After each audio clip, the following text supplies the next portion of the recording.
Hi friends, ఈరోజు నేను జమిలీ ఎన్నికల గురించి చెప్పబోతున్నాను. జమిలీ ఎన్నికలు అంటే లోకసభకి మరియు స్టేట్ అసెంబ్లీకి ఒకటేసారి జరిగిన ఎన్నికలను జమిలీ ఎన్నికలు అని అంటారు.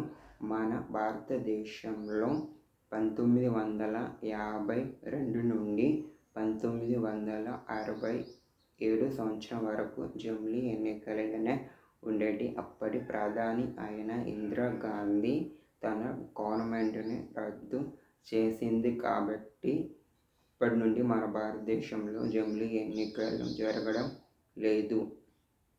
కానీ కొన్ని రాష్ట్రాలకు జమిలీ ఎన్నికలు జరగడం జరుగుతుంది.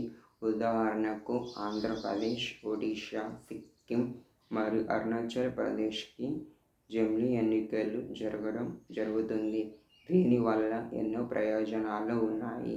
ఏంటిదంటే government expenditure, election commission expenditure మరియు డెవలప్మెంట్ వెల్ఫేర్ యాక్టివిటీస్ అనేవి చాలా తొందరగా కంప్లీట్ అవుతుంది. దీనివల్ల కొన్ని లోపాలు కూడా ఉన్నాయి. ఏంటిదంటే కొన్ని రాష్ట్రాలు జమిలీ ఎన్నికలకు ఒప్పుకోవాలి.